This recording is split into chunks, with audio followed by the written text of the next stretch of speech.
And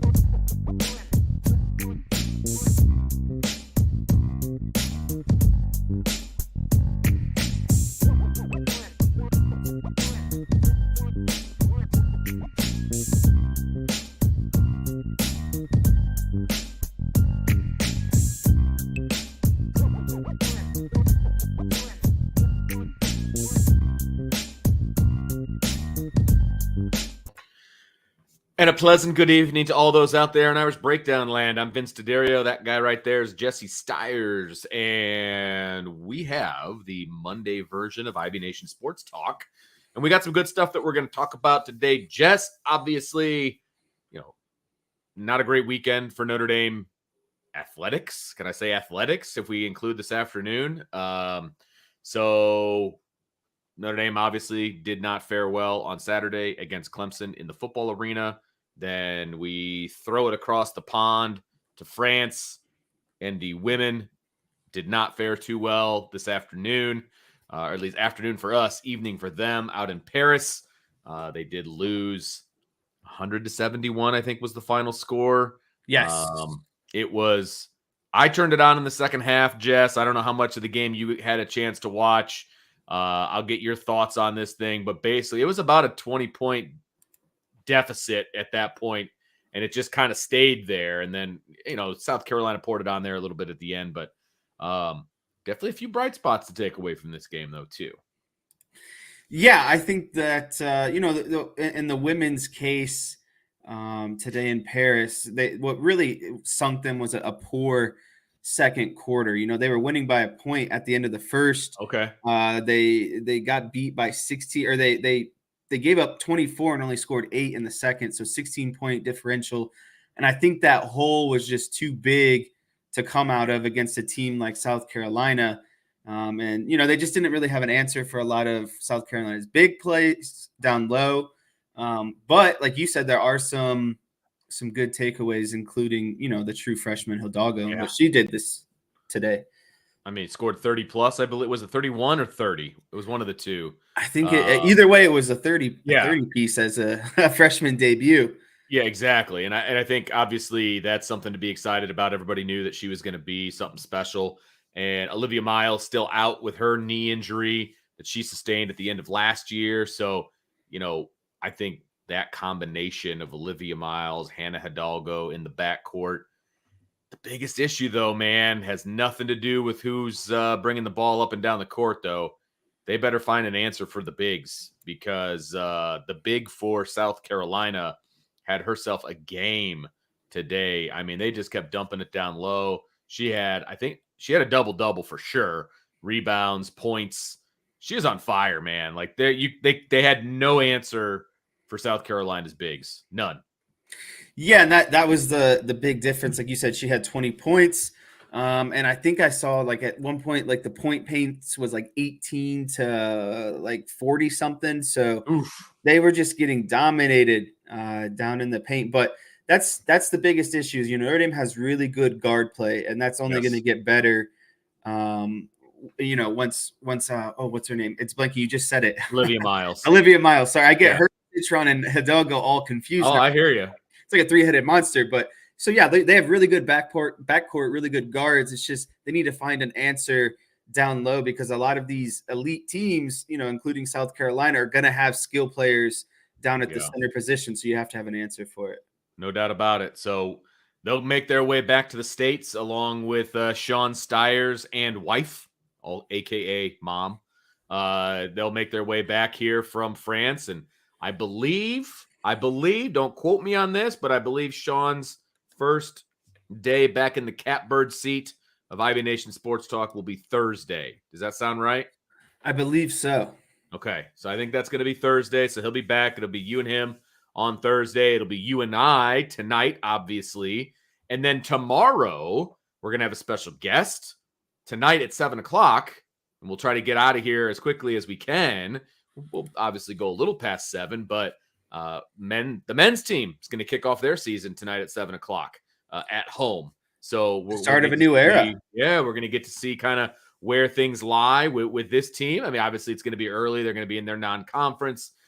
But this is the one that counts, right? We saw an exhibition game. They look really good. Marcus Burton led all scorers with 18. He had the most points at 21. Points 18, minutes 21. So he was on the floor a bunch for a true freshman.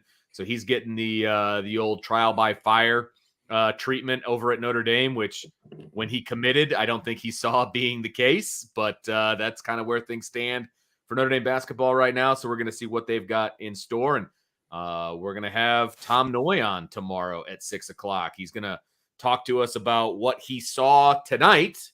And then we're going to kind of preview the season, what he sees. I mean, look, this Notre Dame men's team was picked to finish 15th, which, by the way, is dead last in the ACC. That's not happening, Vince. I don't think so either. I really don't.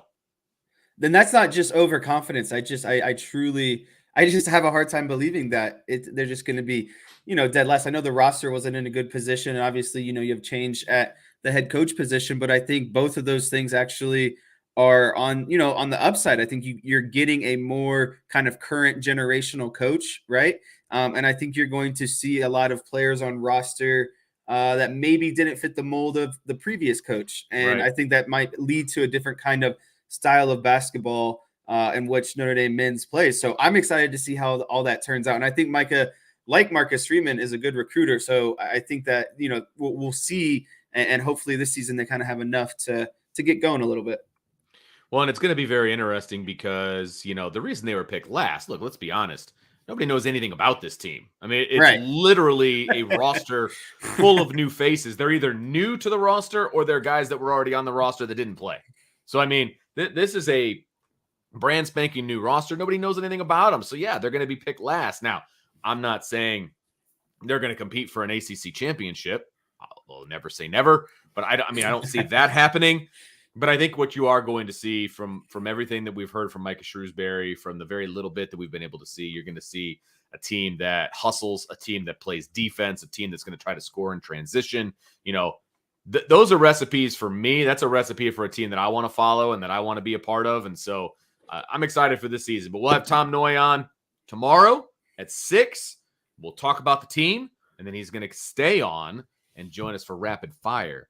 And he doesn't know that yet. And he's at the game, so he's not going to know that until tomorrow. But he's here for the duration. Let's go, baby.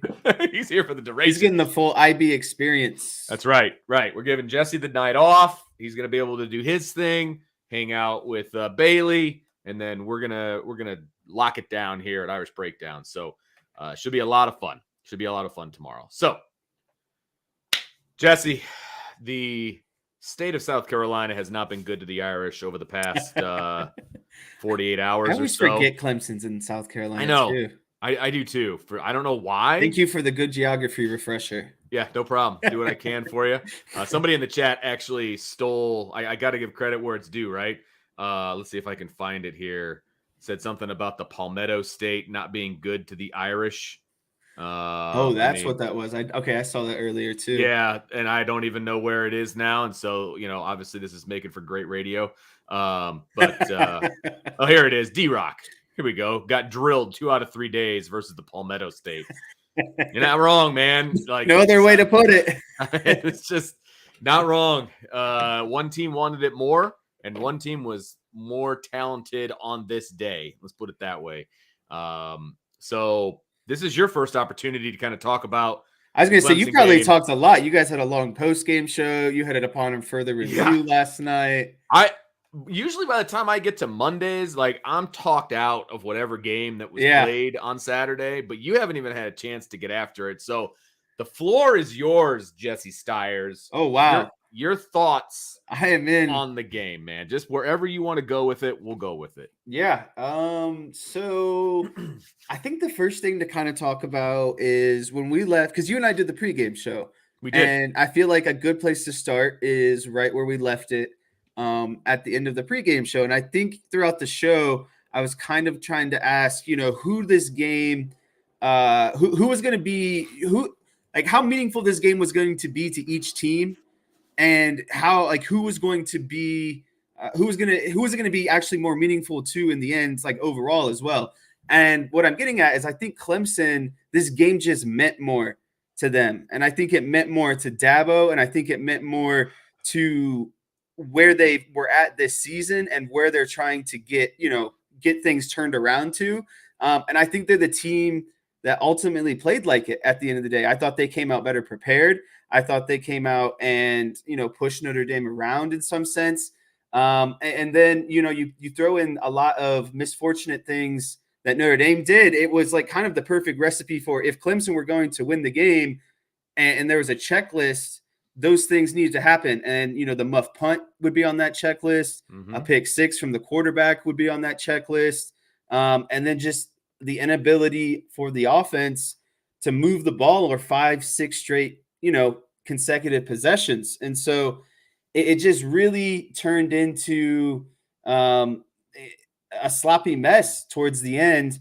And for Marcus Freeman, I just feel like it's not a great look, because to me, it really has me questioning how much has he really improved from last season. And I know, you look at records, I think that's like, that's what you get paid for. That's what you get judged on. And so, that right now they're only one loss away from last season with 2 games left. And I think if you told a lot of people going from just 4 wins to 4 losses to 3 losses, that wouldn't be, good enough for a lot of people, knowing what they had coming in at quarterback, and just kind of the overall hype around the program this year. Yeah, I mean, you took some pretty big picture takes there, and I appreciate that, because I think, we all went into this season, saying 10-2 is the floor. Bottom line, 10-2 is the floor. And they're in the basement now. They're below that. And, at this time last year, Notre Dame had the exact same record. And those are just facts. Those are numbers, right? Now, you could argue that the losses last year were worse than the losses this year. And I think you would be accurate. And so at the end of the day, let's say Notre Dame, they win the next 2 games, which by God, they better. So they win the next 2 games. They're 9-3 going into the bowl season. They win the bowl game. They're 10-3. So you got a 1-game increase record-wise than you did last year. So it's a step in the right direction, but it's a very little step in the right direction. Like it's not enough of a step, right? Like we were expecting not a leap, but a big step in the right direction, and that didn't happen. And so you do have to question a lot of things, big picture, top all the way down, right? And I think that's okay. I think it's okay to, ask those questions. I think those questions need to be asked, right? That's our job. We have to ask those questions. Yeah. And I think that the other thing that's super frustrating to me is Notre Dame is super talented on defense this season. Yeah, point blank, I would go even far to say that this is a national championship caliber type defense. I think that sometimes they struggle in some instances, but overall, I mean, look at what they did to USC, and then look at what USC did with Washington the other night. You know what I mean? It's like completely different. That's one of the best, college quarterbacks that there is. And then I think special teams is a wash. Yeah, they've done some things, here and there, good, obviously creating points. But then against Clemson, it was not even the muff punt. It was just, bad field position play that special teams created, giving up long returns to Clemson. Chris Tyree kind of fumbling some field position on some punts, obviously, with, he fumbled the punt as well. And so, they've done some things good and bad special teams this year. And so to me, it just comes down to the offense just hasn't been enough for what this team needed with the level of play that they've gotten, out of the defense this season. I think that's the frustrating part, especially when you bring in a quarterback that, was kind of supposed to be the Band-Aid. And to me, that's the thing, is you have a super senior quarterback and then basically an all freshman cast around him. And I think that disparity between the two is just a lot. I mean, you have a first-time offensive coordinator. I mean, I guess, West Virginia is whatever. I count this as this is his first time. Right. Full time. I don't want anyone to be like, oh, well, okay. So I was getting that out of the way. This is his first go as an actual offensive coordinator. Right. Absolutely. And then, then you add in, okay, Mitch, you look at some of these, top receivers this year for Notre Dame. Mitchell Evans had like 5 career catches, I think, before this. Rico Flores, obviously 0 catches. Jaden Greathouse, 0 catches. Jaden Thomas had like 25 catches. Actually, I think when I was looking at it, Chris Tyree technically had the most receptions, and he wasn't even a full-time receiver at that point. And so, it's just like a cast of all this youngness, which is great because that's the exciting part about Notre Dame football, in my opinion, is all these young new players, dynamic players that we're already getting the chance to see. But it's just I don't feel like they were ready enough potentially for Sam Hartman. And on the flip side of that, I don't think Sam Hartman has done enough to help this team as well. So it's just a bad cocktail of stuff on offense, and it's just been unfortunate at the end of the day. And I don't know. It's just I really, really wish I obviously all of us that offense was better considering how great this defense has been this year. Yeah, I absolutely agree. And I think, Brian and I kind of broke down a few of the plays, a number of plays actually upon further review last night. And it's, again, like you said, I think you put it very well. It's a cocktail of issues. And I had some fun with you on Twitter today. And of course, some other people jumped in. I thought that was fun. It was just a PR stunt. We were trying to get people to tune into the show. That's right. Trying to get people excited, want to see us argue with each other. That's how you get the people fired up. Absolutely. Absolutely. There were play calling issues. There were issues up from the offensive game plan, right? Right. And there were issues with execution. And you put all of those things together and you roll them up into a ball and you have a loss to Clemson. I mean, and the thing is too, it's against a good defense. It's not like it's against a scrub of a defense, right? And so it's you can't go through these issues when you're trailing against a really good defense on the road against a really good coach and a really good atmosphere. And so it's just like you just start swirling all this stuff in. And it's like that's what it felt like, was just this black hole that was just kind of sucking Notre Dame in throughout the entirety of the game. Well, and what we tried to show everybody on the show last night was that, just saying, play calling, fire the offensive coordinator. It's a little bit of a lazy take, right? I mean, if you really dive into the film and you look at, kind of where things are and what was called and what the situation was, there's not a lot in your playbook that you say, oh, well, the center is going to get blown 3 yards back into the backfield. You know what I mean? Exactly. And that was another, right. that's another part of, some of the notes I kind of had in my phone from the game that I didn't get to, is the offensive line wasn't great. No. Really either. Sam Hartman was like pressured 61% of the time in dropbacks or something. It's like, come on, you can't even add that, amongst everything else.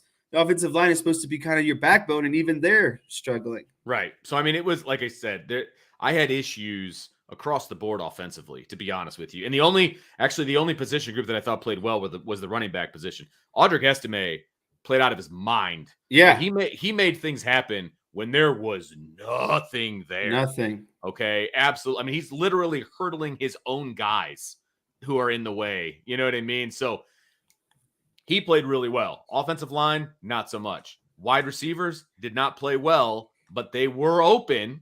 But Sam Hartman just kind of refuses to look at them at times. And so I'm not going to rehash everything we did. Go check out Upon Further Review, folks. If you are just it's the play calling and the offensive coordinator. Okay, go watch the show and then see what your thoughts are. I'll just say that, right? And again, we are not giving a pass to Jared Parker. Okay, and I'll just give you a little piece of it right here, right? When they were on the goal line after the Xavier Watt, I think it was, no, it wasn't the Xavier Watts interception. It was the long run by Estime that got him to like the 2-yard line. And they came out in 13 personnel. Punched everything in 2 times in a row. May as well have been 14 personnel, basically, because they brought Rico Flores inside the formation. So literally you're trying to run into an 11-man box 2 times in a row. It's bad play calling. Like, play action on the first pass when you have 11 in the box. I like Notre Dame's chances to score there, right? Yeah. And then on the third down, you run a 2-man route, number one, which I didn't like. You roll to the short side of the field, I believe. Maybe it was the wide side. Either way, you roll to a 2-man route. Jaden Greathouse is open, and you sail the ball 10 feet over his head. So it's like play calling and execution on that drive was terrible. So, and then you said it, right? Special teams, gaff, the punt return that went off of Tyree's face mask, the pick six. If those two things don't happen, Notre Dame wins the game. Yeah. If nothing else changes, Notre Dame wins the game. Notre Dame wins that game. Defense only gives up 17 points, and right. Another one of that 7 of those points come off. Clemson just running into a backside kind of safety blitz. On that 40-yard run, right? So it's like, which is a bad run fit by DJ Brown. I mean, if he should if he just hugs it and squeezes down, he runs right into the running back. And so again, it's like 3 literal plays, and it's like, okay, you can probably say that about a lot of games, but like Notre Dame's defense relatively played, I thought, pretty solid. Look, bottom line, the last 6 drives of the game, Jesse, Notre Dame forced Clemson into 5 punts. It gave the offense 5 punts. They even thought the game was over and somehow found a way to punch a fumble out. 5 punts and a fumble on the last 6 drives of the game, and Notre Dame says, "Nope, hold my beer. We're going to punt it 4 times, throw an interception, and turnover on downs on those 6 drives." Well, it's like even the defense comes out of the second half and sets the tone with an immediate interception down to like the 5-yard line. It's like, I don't know, that the defense is just kind of out of its mind right now. I guess the last thing I would want to get your take on to finish up kind of Clemson is, what about the Marcus Freeman, the 3 straight field goals, and again before halftime, no timeouts. My thing again, okay, before halftime is, sorry, not no timeouts, but you don't take a timeout. Marcus Freeman kicks 3 field goals the entire first half. You have the ball potentially with like 40, 50 seconds left. You've seen Sam Hartman do well in the 2-minute drill before, and you kick 3 field goals. So why not just try to get into field goal range again? In a first half where you're kind of struggling. So I don't know. I guess just overall, I feel like Marcus Freeman is more conservative or fearful than I would like to see. And I guess I would like to see kind of how you feel about that now that we're 10 games into the season.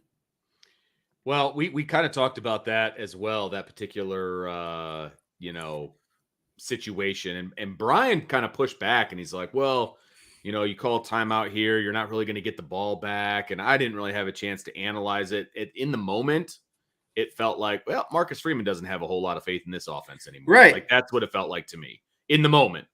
I didn't break down like, okay, you call timeout here, you run the ball, you call like I didn't really break it down, but I still feel like Notre Dame could have had the ball with some time left and chance maybe to get into field goal range. I mean, you have one of the strongest legged kickers in NCAA. Give him a shot at a long field goal, man. I wanted him to call timeout there, and I was surprised that he didn't. Again, if you've kicked 3 straight field goals, how are you not trying to at least get another field goal with like a good chunk of time kind of left? So I don't know. I feel like that Marcus Freeman is still going through some of that, growing stage of figuring out who he is and what he wants to do as a head coach. What on certain days, what does that look like? I'm more leaning towards going for it, I'm more not. I don't want my team to potentially, put us into a further hole before halftime. Right. And so, yeah, I don't know. I feel like there's just some of those growing pains with Marcus Freeman still a little bit. Yeah, I know. I agree. And look, I think we can all agree that the steps of progress are shorter than we would all like. We were hoping for strides this season. Yeah, man, no doubt about it. We're all disappointed. Like, I'm not trying to put lipstick on a pig here. We're all disappointed in the way the season has gone. I mean, there's no 2 ways about it. Now, losing that game on Saturday gives all of those people that wanted the LSU Notre Dame matchup to come to fruition a potential, I'm rooting for Notre Dame and Kansas. I'm trying to take pops to Notre Dame and Kansas. Ooh. Hey, I was looking at, all the bowl projections and everything, and it seems like a lot of people have Notre Dame going to the ReliaQuest Bowl in Tampa, Florida, and that's a big thumbs up for this guy. Like, I wouldn't mind going to Tampa for a week. I'd be all right with that. Especially in the winter. I'm just saying that game's on January 1st. Like, I can handle a little January time in Tampa, which, by the way, I will say this, the location of the ReliaQuest Bowl, in my opinion, is 1,000 times better than the location of any of the New Year's 6 games Just saying. That's me talking. So that's the silver lining for me. But look, we're all disappointed in what happened on Saturday. There's no doubt about it. Now, there are positives that you can take from this season, and there are a lot of questions that you can still take from this season as well. And that's one of the things that we want to talk about, I guess, kind of quickly, because we talked about this for 25 minutes already. But does Notre Dame start playing for the future, or do they kind of stick with what they've been doing for the last 2 to 3 games of the season? So, all right, people are calling, bench Sam Hartman, bench the 3 fifth-year senior linebackers, whatever the case may be. So let's talk about it. What does it look like if they, quote unquote, start preparing for next year? To me, I think the only thing realistically that you have to look at in terms of preparation for next year is, do you bench Sam Hartman, or do you move on to Angeli/Menchie, or do you let Sam Hartman finish out his, essentially his college career in these last 2 games? Because I honestly don't think at any of the other positions that it's even worth a debate. Those guys are going to play the rest of the season. The only reason why it becomes a quarterback, to me, center topic is because Notre Dame still doesn't know what they're going to do at quarterback next season. And Marcus Freeman has publicly said that, essentially. And so, is it really essentially worth it to bench Hartman and go to some of these younger quarterbacks that could potentially play next season? And to me, it's all about perspectives, the perspectives of the team if you bench Sam Hartman, perspective of the fans if you bench Sam Hartman, and the perspective to Sam Hartman if you bench Sam Hartman, right? So I guess I'll dive into kind of the team perspective first. How does a team feel? How does JD Bertrand feel? How does Joe Alt feel? Some of these guys who are going to be moving on next year, that essentially that their last few games are just these experimental games, right? Like, these guys have put in their time, they've sacrificed to the team. I think that everyone would say you'd want the best player out there to help you finish out this season, right? Like, no players, end of their kind of career season should feel like this experimental, thing for the coaches potentially. And so I think that's one perspective to look at it. And then obviously, the fans' perspective. What does it look like, benching your starting quarterback? Obviously, everyone's going to have opinion of, oh, well, it's a waste of a season. Let's just move on. That kind of thing. And then Sam Hartman himself, Sam Hartman came to Notre Dame under the pretense of he was going to be playing for, Tommy Rees, Marcus Freeman. And then as soon as he, comes here, that all changes to now Jared Parker, who is, again, as a first-time offensive coordinator. And Sam Hartman obviously is trying to help Notre Dame, but he's obviously trying to help himself at the end of the day too, to potentially play football, beyond Notre Dame and the collegiate level. And so, I would feel pretty betrayed, I guess I would say, if I was Sam Hartman, that I committed myself to Notre Dame to make them better, and now I'm just being kind of tossed to the side because we didn't get where you wanted to be at the end of the season, right? And so I think those are the main perspectives to look at this. Sorry, I kind of probably went on a little bit long there, but I feel, again, that's just kind of how I think that, again, the perspectives are the big part of, how you go about making this decision. There's a lot of people in the chat, and then otherwise they're like, we don't owe Sam Hartman anything. You got to prepare for the future, and all of these different things. And I'm not saying that you owe him anything. That's not the stance that I would take. He has a C on his jersey for a reason. He was elected a captain on this team, right? He's a leader on this team. I mean, yeah, Joe says he got a huge NIL payday. That didn't come from Notre Dame. Look, that came from companies. Like, that's not, again, they don't owe Sam Hartman anything. But what message are you sending to the rest of the team that you're going to bench your captain for the last 2 to 3 games of the season? Like, that's not, I'm sorry, as a coach, that's not the message that I'm prepared to send. I think that's ridiculous. And who's to say that the play of these 2 kids, whether it's Angeli or Menchie or whatever, is going to be better than Sam Hartman? Who can guarantee that? The bottom line is you need to win these last 2 games, period, end of discussion. And you got to put the best team that you have out on the field to win those 2 games. That's the way I see this. You got to win, man. You got to win. Now, I think it's a legitimate question to ask, right? That, okay, Sam, you're not playing real well right now. So I need to see you play better, or else we're going to have to start having a conversation about limiting reps or whatever the case may be. I'm fine with that too. I'm fine with Angeli getting a series, in the second quarter, or, having a package, or, whatever the case may be. I'm actually fine with that. Okay. And as Joe says right here, the game should be well in hand by the half. Yes, starters sit then.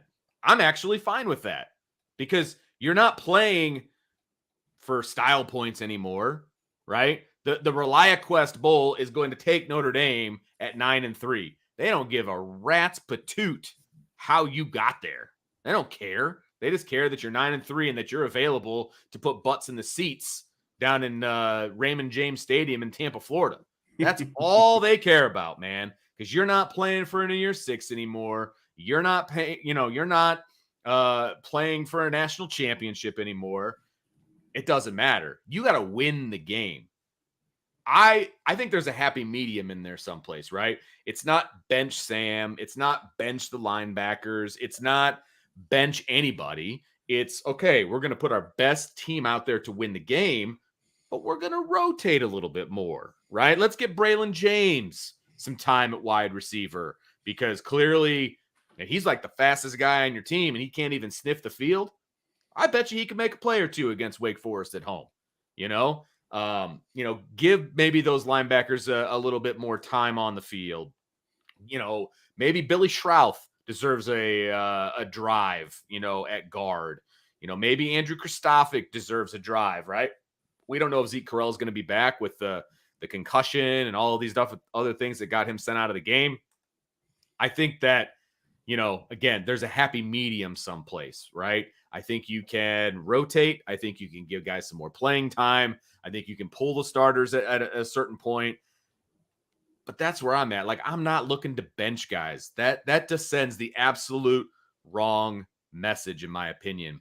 Because even if you're a young guy who you're getting benched for, you're going to be like, man, next year, if I'm, whatever, and the season's a quote unquote lost cause, that's what I mean. Am I going to get benched next year for the how does it look potentially to transfer portal people too? Right. Like who wants to come play for Notre Dame if they're just like, oh yeah, we're not winning enough games, so my last year of college, I'm just going to get kind of thrown out, to the curb, and that goes exactly to what you're saying. These players should not have to worry about just because but we're not essentially meeting these intense expectations of national championship and New Year's Six, that the whole season is just a complete waste. And now we just get benched for that reason. That's not what the standard that you can, that you need to be setting as a program. Right. And someone else in the chat brought up a good question. It's like, okay, say you roll with Angeli and it goes miserably and Wake Forest beats you. Then what? And now you're exactly in the same position as last year. Probably Then you haven't given your team what you need to give them as the head coach. Like, the bottom line is you got to put your best team out there, whoever that happens to be. If you feel like somebody else is better than somebody else, absolutely. That should have been the case from game 1 until game 10. You should always be reevaluating your depth chart and all of those different things. Always. That's not a week 11 thing when the season is lost. Right, quote unquote, like the season's lost. There's nothing. I mean, that's why Faison has made his way to the field at this point, because he's gotten better throughout the season and climbed his way up that roster. The roster has readjusted, and at this point in the season, Faison is better than what he was at the beginning, and now he's on the field because of it. Right, exactly. So I think there's a happy medium in there someplace. You don't need to bench everybody, but I think other guys need to start getting some maybe some more serious looks. That kind of a thing. You're coming off of a bye, so you've got a little bit more time, obviously, before Wake Forest. And let's all remember, too, how well Notre Dame plays at home. It's a home game next. So, blow them out, get guys in the game, see what they can do, and then figure out how to beat Stanford. That now people are afraid of Stanford because of what happened last year and how Notre Dame plays on the road. So everybody's afraid that they're going to lose to Stanford. Again, number one priority here is beat Stanford, beat Wake Forest. End of discussion. Best players play until they're not anymore, I guess is the best way to put it, man. Let me go to the flip side of this real quick. I want to kind of entertain the idea. Entertain it, baby. Let's go. If you're Notre Dame, who are you throwing out there, Angeli or Minchie? Because Angeli is probably your short-term, I guess, Right. Band-Aid, but like, is he really your long-term next season, what you really think is going to happen at quarterback? Like, that's where I'm like, is it like, would Minchie potentially be playing? Because, to me, I would want to see Minchie as a starting quarterback next season compared to Angeli, maybe CJ Carr, and so it's like, even if you put Angeli out there, again, it's like, is that really your long-term answer for next season? You don't even know. So it's, again, what true benefit, I guess, is coming out of playing, I guess, Angeli in that game? Right. And that's, we've heard obviously good things about Kenny Minchie and what he's been doing in practice and all of that. But the bottom line is every depth chart that they send out has Steve Angeli as the second string quarterback. He's the guy that you put in. Unless you're gonna change the depth chart, okay, which they have every ability to do. But unless you're going to change it, then Steve Angeli is the guy that you're talking about putting in Right. in Hartman's place. And that's really your answer for this program going forward. You know what I mean? And so it's like, is it really worth it to put Angeli in there for 2 games and say, yes, Steve Angeli is our quarterback the next 2 to 3 seasons? I just don't think that's the case. So why even put him in these last 2 games? Right. Exactly. And if you want to have, again, you start Sam, it's senior day, it's Wake Forest, all of those different things, right? I'm starting Sam Hartman, period. Again, I'm not saying that I owe him anything, but he's still the captain on my team. He's still the guy that was voted as a leader on this team. He's going to get the start, period, right? You can build something in for Steve. You could build something in for Kenny. Because at this point, we're not really worried about red shirts. We're not really worried about any of that stuff going down the stretch here. So you play them both. Okay, I'm cool with that. If you can figure out a logical way to do it, I have no problem with that, right? Mm-hmm. But if anybody out there thinks that Steve Angeli is the answer, it's going to be fool's gold, first of all, because of the competition that they're playing. Bottom line, if he goes out there and he just lights it up against these 2 teams, it's going to be a long off season. I'll just put it that way. It'll be a long off season.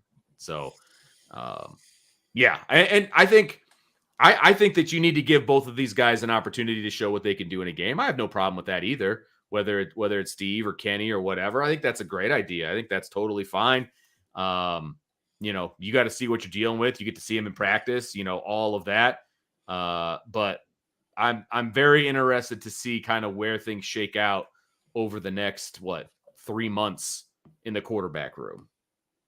That's the biggest question going forward with this program, because the defense has proven and the defensive coordinator have proven to be enough for the level that Notre Dame would like to be at. But the quarterback play, the offensive production, and some inconsistencies at head coach is some of those limiting factors. It's like Notre Dame has like the second least points put up against USC this season, and USC played like Fresno State and San Houston State or something to begin the season. It's like, how are you in the same category of those players? And so that's got to be the biggest question going forward. What are you doing at quarterback and offense to get yourself up to speed with the rest of the team, essentially? Sure, absolutely. So, again, I think that, all spots are open, that kind of a thing. But at the end of the day, you've got to play your best guys. You got to win. Like, the bottom line is you got to win these next 2 games. You got to get to 9 wins, man.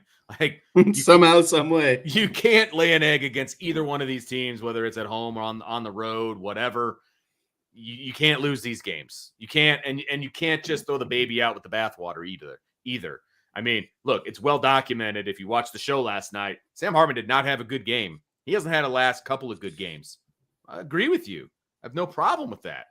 So, I guess the only way it would be different for me is if Sam Hartman went into Marcus Freeman's office and he's like, hey, I did the best I could. coach, I understand if you want to, turn the page to next year, get these guys some playing time. I'm cool with that. I'll coach him from the sidelines, whatever. If he does that, then so be it, right? I don't see that being the case, but Sam Hartman needs these reps just as much as anybody else, right? I don't think that's the answer. I don't think benching Sam Hartman is the answer.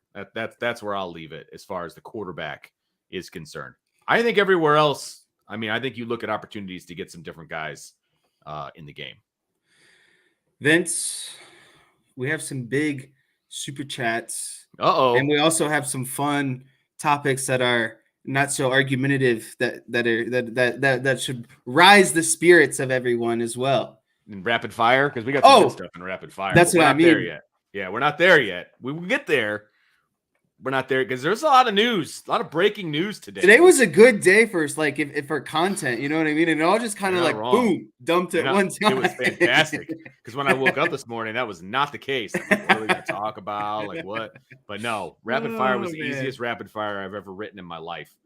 All right, but we do have some super chats. Actually, they're both from Joe, our buddy Joe, which I really appreciate, man. Thank you very much, Joe. It says, starting with the fact that I still think Parker is in over his skis. That's fine. Maybe not in play calling, but in teaching and coaching what he wants. Is the new offensive coordinator in-house or elsewhere? Or do they give Parker another year? There was another or as well, but it wasn't part of the super chat. And I think it said, or is this how Freeman wants the offense to look? I think that was also the last part of this question. Okay. I think that's a legit part of this question as well. So I'll give you first stab at it. Yeah, I'm just going to go one by one. I do think Parker is in over his skis. How much that is, that's up for personal debate. I also think that he could, because he is a first-time offensive coordinator, I do think that he's not going to be perfect at teaching and coaching exactly what he wants. I think that's going to take a little bit of time. And so that kind of leads into the next part. Is the new OC in-house or elsewhere, or do they give Parker another year? I mean, I think there is what's going to happen. I think there is what you might want to happen. I just don't see Marcus Freeman cutting the axe on Jared Parker this early into this, this offensive coordinator role. So I do think he's going to get another year. And I think Marcus Freeman does have a say in kind of how this offense looks. And maybe Marcus Freeman also needs to reflect a little bit more about if that is the right style or, what's best for Notre Dame kind of going forward as well. So I hope that kind of answers the question. No, I think Parker's in a little bit over his skis as well, but I think a lot of that is coming from the head coach with the manner in which he wants the offense to run. I do think that that's a legitimate problem. And I think that Marcus Freeman is going to have to evaluate literally everything in his program. Maybe leave the defensive side of the ball alone if there's no changes, like if there's no voluntary changes, as in, Al Golden doesn't voluntarily leave for the NFL or voluntarily leave to be a head coach, right? I think you leave the defensive side of the ball alone, but I think you have to evaluate the offensive side of the ball. I think you have to evaluate the manner in which, you operate on the road and the preparation for being on the road. I think there's a lot of things that they need to figure out and evaluate. There's no doubt about it. And, whether that ends up being Parker getting another year, I don't know that this is a Parker problem. I think this is more of a Marcus Freeman problem, if I'm being honest. Like, I know for a fact certain things that Parker believes in that we're not seeing on the field. Why? Why is that? Why is that taking place? I don't know the answer to that, right? So I think those kinds of things need to be figured out. Is it Marcus Freeman just saying, hey, Jared, offense is yours, do it. However you want to get us points, man, just make it happen and take the reins off, just let him go, right? Or if it is this is the shell we work in and this is where we're going to be, then I don't think it matters who your offensive coordinator is. That's my issue. That's my biggest issue.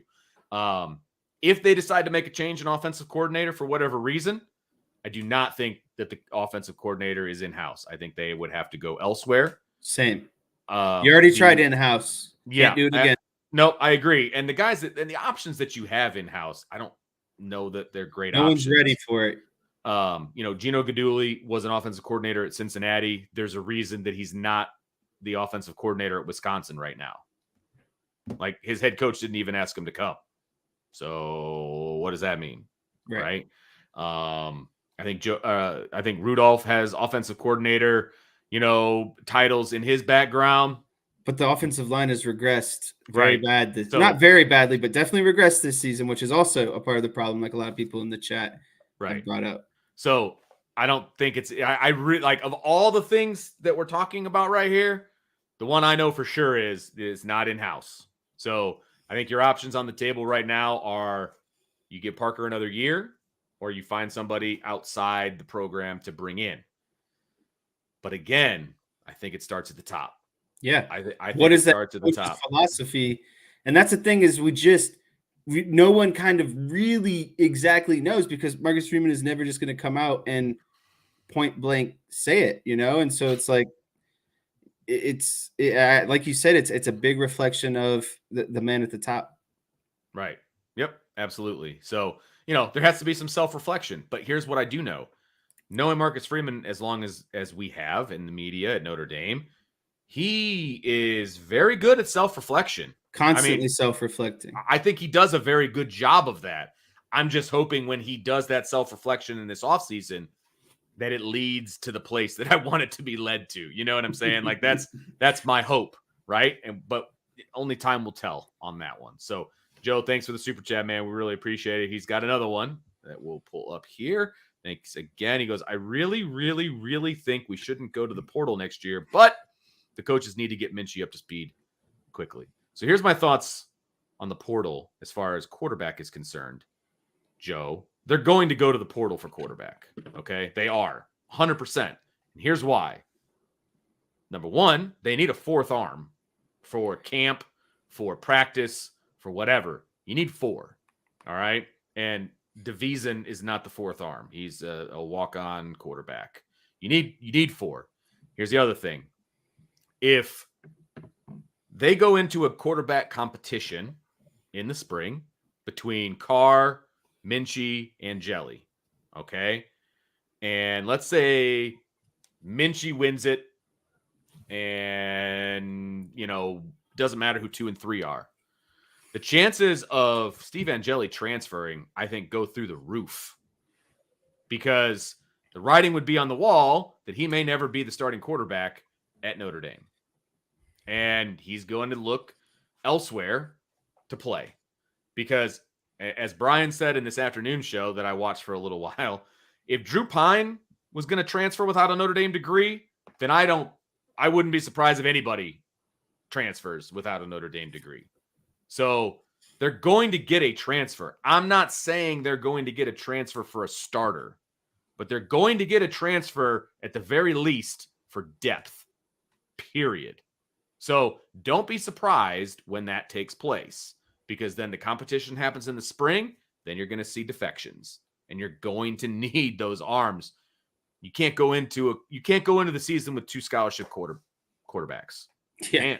That's just asking for a disaster. Absolutely. So go ahead. Yeah, sorry, I didn't mean to cut you off there, but I believe that they do need to go to the portal for, like you said, an insurance policy. You need that 4th year, or not 4th year. You need that 4th scholarship, and like you said, in case someone potentially transfers because of where they're at the in the depth chart, you just got to have enough bodies around. But I don't think that Notre Dame should go to the portal for a starting quarterback. I think they need to start that process of home growing kind of their own quarterback situation. And I think, not to get too crazy of a comparison, and I'm not trying to make anyone upset, but like what Harbaugh did at Michigan is he stripped it all down, and it took a little bit, and it was a little uncomfortable for them for a couple years.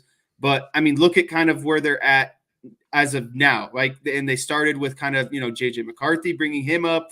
And I think that's just kind of, you need that kind of quarterback development in order to run a sustained program and consistently have kind of good quarterbacks coming in and out. And it's like, you bring in Sam Hartman this year and nothing has really changed offensively from last season, right? And so what is the real advantage of bringing in someone like Sam Hartman if he's, one, not going to be fully utilized, and two, if he's not going to give you any increased or boost from prior seasons, right? And so at that point, you just got to roll the dice, bite the bullet, and start training, start developing your quarterbacks from the ground up. Completely agree. I'm not going out looking for a starting quarterback. I'm not. I'm going out there and looking for a camp arm. I'm looking for a guy that can give you quality depth. You can't. Also, someone to learn from as well, For sure. Like, get somebody who's got, like, okay, I don't have a name. Brian and Ryan are way better at that than I am. But you go and get like an Ivy League guy who started a bunch of games, who wants to get a free graduate degree from Notre Dame. Okay? He comes in. He's a sounding board for the quarterback room. He's an arm. He's all of those things. Go get that guy. There are plenty, like, people are like, who wants to come to Notre Dame to sit the bench? There will be plenty of guys that will come to Notre Dame for a free graduate degree. I can promise you that. I'd love to have that. Right. That's what I'm saying. So, like, there are plenty of guys out there that would jump at that opportunity, and it can actually happen, right? Again, you can't go into spring with 3 scholarship quarterbacks because the chances of one of them transferring out when they're not on the depth chart where they want to be is too great for me. That's too great.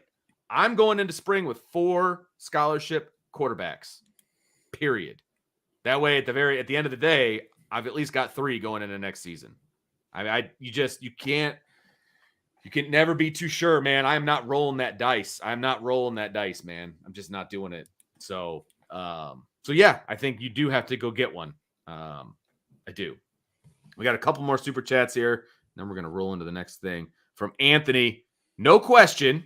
Just wanted to say thank you. No, thank you. Yes, thank you, Anthony. Appreciate you, man. That's awesome. And then Joe with another super chat. 3rd time's a charm. That's the turkey. The turkey of super chats. Says, thank you, fellas. Always love the shows. And we love you, Joe. Thanks, man. Really appreciate that. The hat trick, baby. That's right. That's awesome. We appreciate that, guys. It's that time, Jesse. Are you ready? It's time to get into some of these fun topics, the know, blockbuster right? Topics of the day. Yeah, and you use that term very appropriately, in my opinion. But we're going to get to the biggest one at the end here. But a couple Notre Dame questions to start off with in rapid fire. First, with both Notre Dame and LSU losing on Saturday, many of the bowl game prognosticators have the Irish and the Tigers facing off in the ReliaQuest Bowl on January 1st. So, do you buy or sell the matchup as one thing that can keep you excited about the bowl season as a Notre Dame fan? So I don't think it would get me excited, but it creates a storyline. The storyline at the beginning of the season was playoff, and then the storyline was New Year's 6, and now this is the kind of newest storyline to keep everyone intrigued, engaged, whatever you want to say. Me personally, I wouldn't be excited about it because we just get caught up too much about Brian Kelly. I'm done and over with that. It would make me nauseated. Quite frankly, at this point, I think bowl games, to me, when you're at this point of the season, I just want to play someone that Notre Dame hasn't played before. Right. And you know what I mean? Just give me something different. They've played LSU. We know Brian Kelly. I'm done with all of that, right? Like, I'm just done. I want something new. Let's play like a Kansas. Let's play maybe another Pac-12 school. Maybe, and I know, it's how the bowls are formatted, so you don't often obviously have say of how that goes. But again, bowl games to me are about playing teams that you don't normally get to play. And that's what I would want to see. That's what would make me excited, is playing a team like that. You're selling this. Selling it. This is a hard sell for Jesse Stiers. Fine. I have no problem with that. So for the last 4 or 5 months, people have been like, I want to play LSU in a bowl game. I want to play Brian Kelly. That's the last thing I ever wanted. So this is a hard sell for me as well, because I'm probably going to cover the game, which means I got to go to the press conferences. which means I got to listen to Brian Kelly at his press conferences. I mean, look, this is from You're a done selfish with it. This is from a selfish standpoint, Jesse. I number one, I don't want to have to talk about it for 3 weeks. And number two, I don't want to have to cover Brian Kelly for a week in person. Like, that is not something that I want to do. So it's a hard pass for me. It's a hard sell. I don't want to have anything to do with LSU. All I want is the ReliaQuest Bowl against I don't care. Doesn't matter to me. I don't care who they play. I just want the game in Tampa. That's it. Vince doesn't care about who. He just cares about where. Because now that it's not a New Year's Six game, it's all about where. It's all about where, and it's about when. Because I don't want to have to cover a game on my birthday. So it's where we're at, man. Like, I don't want to. This again, I'm being petty. I'm being selfish. I'll be the first one to admit it. But like, that's how you got to your answer, though. Yeah, I mean, you know, I saw that they're being projected to the ReliaQuest Bowl, and they're being projected to the one in Jacksonville. No, I didn't see that one. The one in Jacksonville. Why can I not think of the bowl game that's in Jacksonville at the moment? Gator Bowl? The Gator Bowl. Thank you. It's the Gator Bowl. Those are the two. If you go to irishbreakdown.com, folks, Brian Driscoll did a nice job of kind of summarizing all of the projections. And the majority of the projections are ReliaQuest and Gator Bowl. And Gator Bowl does not entice me in any way. I do not want to go to Jacksonville. I would rather go to Tampa. And that's where I'm at. So, hey, we'll see what happens. But it's a hard sell for me. I just don't want to talk about Brian Kelly for a week. It's just such a tired, you know. It's so drawn out at this point. Oh, it's horrible, man. It's just horrible. And it would just bring up a lot of things I don't want to talk about. So, all right. Sell for both of us for different reasons. I like it. All right. Scale of 1 to 10. Your surprise that Notre Dame linebacker Marist Liufau is one of the 12 semifinalists for the Butkus Award given annually to the best linebacker in the country. Yeah, scale of 1 to 10, 10 being absolutely excited. I would put this number at 8, to be honest with you. And I guess I'm not. The thing about Marist Liufau is he's Marist Liufau. Some days he looks really great. Some days he looks really just out of it. But to me, so he was on the preseason watch list. He ended up making it obviously down to the final 12. I think the thing that got Marist Liufau on the list, or down to this kind of final 12, is I don't think there is as versatile a linebacker in the country as Marist Liufau. I think he's an average run fitter, and when he is off, he makes horrible run fits, to be quite honest with you.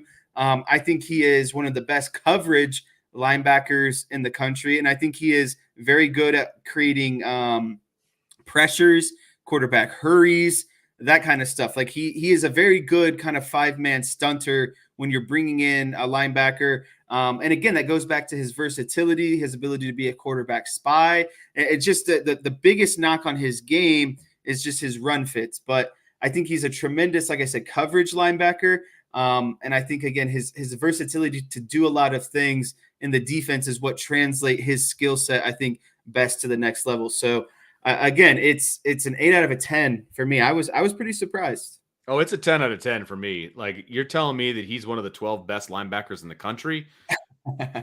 I don't see it. I don't even think he's the best linebacker on his own team, frankly. And I would give that nod to J.D. Bertrand.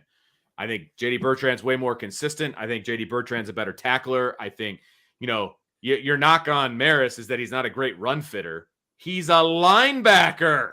You gotta be able to stop the run, man. Like that's like the major thing.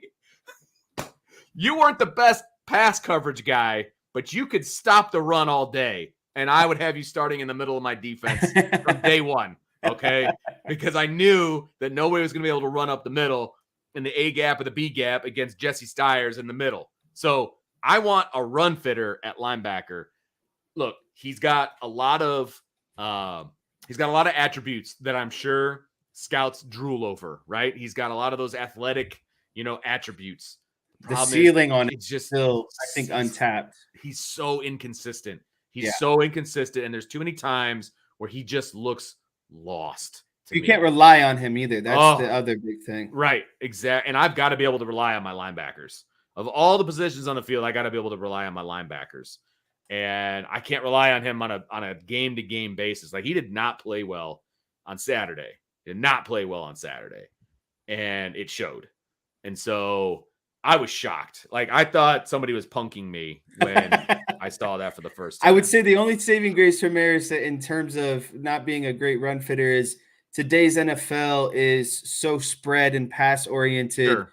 that he would be a really good, probably nickel or dime type linebacker in the NFL, where you're just banking on run happening maybe 5 or 10% maximum percent, of the time. And so again, I just think that's really the only thing. But again, it's like you cannot be a linebacker and not be a good run fitter. That's just in the definition of linebacker, fit the run. Yeah, you got to be able to run fit, man. Like, come on. Anyway, I was floored when I saw that he's one of the 12 best in the country. Man, I don't know what their criteria is, but that one surprised me. All right.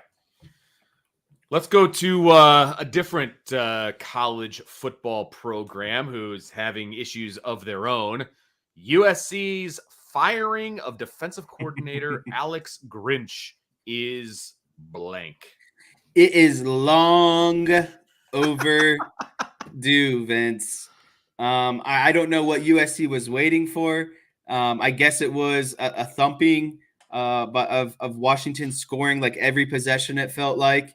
That at one point, Vince, that over under live for USC and Washington was 105. Oh, it my was goodness. Insane. And then you look at the flip side, at one point, Iowa versus Northwestern's live over under was 28.5 points. It's just kind of insane to think about. I guess Caleb Williams' tears might have added to this. I don't know, but they saw enough, and it was time to pull the plug on Alex Grinch. But again, it was long overdue, and he potentially, ruins Caleb Williams' last season as a college quarterback, right? And obviously, kind of held USC back in terms of being taken seriously as a national contender.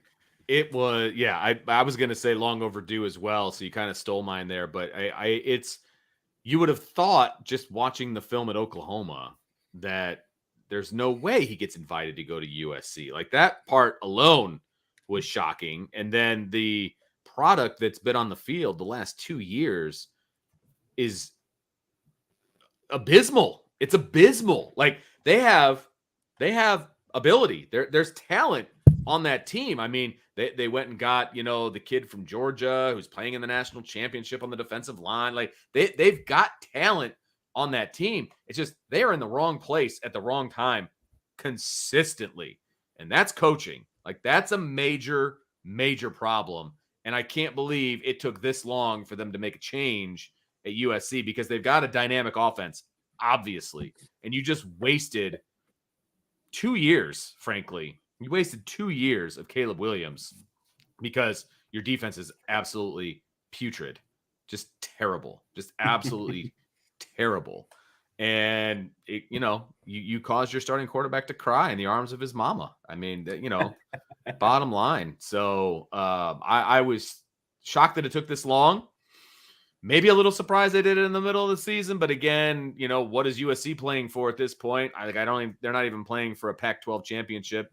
So, as a Notre Dame fan, I was hoping that they would hold on to him longer. Would have been great. But say la vie. So, Mr. Grinch is looking for a job. So hopefully he does not come anywhere near us. But I'm sure there's plenty of opponents on Notre Dame's schedule that I would be more than happy that he got the job there. So, all right, Jesse, the subject du jour today, I kind of broke it up into 2 different questions. Okay, so that's how we're going to attack this thing. Scale of 1 to 10, you're surprised that the Cubs today relieved David Ross of managerial duties with a year left on his contract and the dreaded quote unquote verbal support of the front office after the season ended. I believe the exact quote from the front office was, "He's our guy," and Yeah, now he's unemployed. he is not our guy. No. I am scale of 1 to 10. I am 10 out of 10 surprised out of this one. I thought there was no chance that the Cubs were going to get rid of Ross after this season. I'm not saying like I might have said, to fire Ross at some point, but might have been a bit aggressive. But to me, there is, this feels like a lot of Cubs kind of before they hit that World Series window in 16, right? Like they built up with Renteria. And then once a good kind of manager came afloat, they went out and got him immediately with Joe Madden. That's what this kind of feels like to me with Ross. Ross was kind of handed the keys to the aftermath of the World Series, a lot of the roster deconstruction, a lot of things kind of fell apart after the World Series, and Ross was told to kind of pick it up and move it. So I'm very appreciative of that fact, right? And now the Cubs have a ton of money. They have one of the best farm systems in baseball. They're ahead of schedule for where they were supposed to be this season. Again, it just feels so much like when Renteria left and Joe Madden stepped in. And I just, that's true. With how the with 1 year left and how the front office talked about him, I just really didn't think they were going to make that move to potentially next season, but they went out and did it. I am totally thrilled about it, but also very surprised at the end of the day. I'm going to keep it on the David Ross side of things to start, right? I'm shocked. Like it's a 10 out of 10 for me. Like I was shocked. My father-in-law sent me the news to begin with. I was like, "You're a Tigers fan. I think you're lying to me. Like I don't think this is actually happening." First it was Maris, then it was this. Yeah, I know, right? Just people sending me random crap all day. I'm trying to do my job and I can't focus on anything. But I'm very shocked because they were very comfortable with David Ross. David Ross got them through some pretty crappy rosters that he was handed, frankly. Yeah, exactly. I mean, you didn't really do David Ross any favors with the personnel that he was being given on a day-to-day basis. And I thought he did a good job with what he was given. I mean, he had slightly under a 500 record. I think he was like 20 or 30 games under 500 for his tenure as the Cubs manager. I was always a big fan of David Ross when he was on the team. Grandpa Rossi, like the whole thing. I got a David Ross jersey upstairs in the closet. I was a big fan of David Ross. I just was. And I thought he did a good job with what he was given. Now, you can't overlook, the collapse that happened this past year. But again, I don't think they were going to make any noise in the playoffs anyway. And so, maybe that was all for the best. But when they, like I said, the dreaded verbal approval, the verbal backing that the front office gave him, I just wonder how that went. Like, I think he got a raw deal, to be honest with you, on this whole thing. I feel bad for David Ross. He's going to land on his feet. I'm not worried about that. He'd go right back into the booth. And right. I thought he did a good job with ESPN before he became the manager of the Cubs. So, he could jump right back in there. I think he would do a fantastic job. I don't want to see him in another uniform, though. I'll be honest about that. I'd rather just see him in a booth or see him maybe in the front office with the Cubs or, I don't know, something. But I don't really – I feel bad for Ross. I do. I think he was blindsided by the whole thing. Yeah, that's the only unfortunate part of all this. But there is another part of this, and here comes the next question. The Cubs hiring Notre Dame alum and World Series champion Craig Counsell away from division rival Milwaukee after a decade with the club is blank.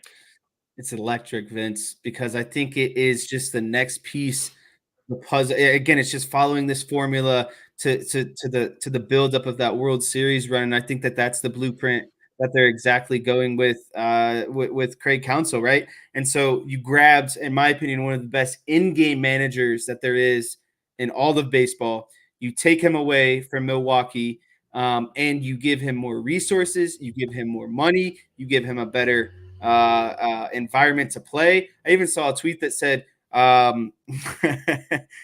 Craig Counsell will now know what it feels like to coach at home when playing the Cubs. I thought that was pretty funny at the end of the day. Yeah. But in all honesty, too, the thing that's even more electric and exciting about this is, to me, it indicates that you're Yes. going all in. You don't bring in Craig Counsell to not make big offseason moves. And so it's just kind of the tease now of what's the next step, because again, you're not doing this to not give Craig Counsell what he wants, and you're not making him one of the highest paid now managers in the MLB if you're not going to make other big moves. And so to me, is that Ohtani? Is that getting Bellinger? Is that getting Pete Alonso? Is it adding, some quality arms to the starting rotation? I think all of it's on the table now. It's just a matter of what the Cubs are going to go out and get. I think that is, you hit it you nailed it on the head, right? Like, you don't go out and make him the highest paid manager, $8 million a year for 5 years, if you're just going to give him a crappy roster. Like, that's not the move that you make. Now, if they did make that move, that would be the ultimate Cubs move. But that's not what it tells me. It tells me that they're going to make a run at getting the best roster possible, because they see, like, wow, the roster that we had was leading the wild card for half the season. You know what I mean? Like, they were contending, they were putting up runs, they were doing all the things that they needed to do to be in contention, and they had no business being in contention this year. And so this tells me, Bellinger, Ohtani, they're going to be shooting some shots, I think, here over the next couple of months. And so the hot stove just got a lot hotter if you're a Chicago Cubs fan. And I'm frankly fired up about it. I already have tickets to a game in August of next year. So that's the stretch run, baby. It's a stretch run that I'm looking for. Oh, yeah. On that one. So people are asking about Bellinger in the chat. All he did was decline his option. And you basically, he had a $25 million option for another year with the Cubs in 2024. Him declining it isn't him saying, I don't want to play for the Cubs. It's just saying, hey, he wants a long-term deal. And so he would rather test the market of getting a contract that's more favorable to him. That's again, that could be with the Cubs. That could be with anyone else. He just wanted something more than just a year. He wants that kind of probably 3, 4, 5 kind of range. And this is the exact time he's doing exactly what he should do. Like, his stock has never been hotter, being the comeback player of the year and everything that he did in Chicago. Like, absolutely, you pull out of that. There's no, because he's going to get a better deal, and he may not get 25 a year. He may not, but he's looking for a long-term deal that is going to pay him more in the long run, because you never know what's going to happen next year, right? So Joe saying he loves the baseball talk. He's in withdrawal. He's our resident Phillies fan, so he's feeling a little hurt, I'm sure. Calling out the Cubs. I didn't appreciate that earlier, Joe, but whatever. It's fine. I appreciate your fandom, and I'm glad that you're taking care of my buddy Schwarber, so I appreciate that. But yeah, I mean, I think this means the Cubs are going to go after it, man, and I really hope that they do. I would love. That'll make pitchers and catchers. Like, that's pitchers and catchers right now are about, what is this, November, December, January, February, 3 months away, baby. 3 months away. Well, they officially established themselves as the best middle infield in the game with 2 Gold Gloves. Yeah. Right up the middle. You just got to figure out, what are you doing at the corners? What are you getting for another depth piece in your starting rotation? I mean, Happ won another Gold Glove in left, so obviously he's going to be around. You're going to have Suzuki around, and so again, it's just the corners. Yeah. Maybe you hope you get Bellinger back in center field, and then again, another piece in the rotation. They're a couple pieces away, and I think that's exciting. Well, and I believe Ian Happ also garnered a Gold Glove as well. So yes, he did. 3 Gold Glovers coming back, and they just picked up Kyle Hendricks' option, and they picked up Yan Gomes' option. So I like where things are going. But they need to they hit up that free agent market, really solidify the areas that you just talked about. So I'm pretty fired up. I saw somebody wrote an article. I want to say it was yesterday that I was reading this, actually, that they locked up Kyle Hendricks for another year. They went to get Ohtani, or if they went to go get Ohtani, he's not going to be able to pitch next season, but he'll be ready to go the following season, right when Kyle Hendricks comes off the payroll. So it's like it works out perfectly, is basically what they're saying. Ohtani's your DH. You know, I wouldn't mind having him as my DH. So, hey, man, let's have some fun with this thing. So, hey, welcome back. My browser just like gave out all of a sudden. I don't know what's going on. It's always at the end of the show, man. You always bail on me at the end of the show, but that's okay. We're wrapping it up anyway. So, everybody, thank you very, very much for hanging out with us tonight. Great conversation. Yes, I agree. And I love the chat. I love how engaged you guys were in the chat today. It was a lot of fun. We'll be back tomorrow. We're going to talk about the Notre Dame basketball game that is actually going on right 16-6 right now, Vince. Notre Dame's up? No, down. Oh, that's not good. All right. Well, I'm going to have to I would go to if I were everyone, I'd go to FanDuel and grab Notre Dame at a cheap price right now. It's the first game, some growing pains. They're going to get it going. Oh yeah, don't worry. Marcus Burton, the Penn alum, he's gonna make some plays. Don't worry. But everybody, thank you for joining us. Make sure you hit that like button, the subscribe button, the notification bell, all those fun things. Tom Noy tomorrow with me, 6:00. We're gonna talk Irish hoops and many other topics as well. So for Jesse, I'm Vince. We'll talk to you next time on the Irish Breakdown Podcast.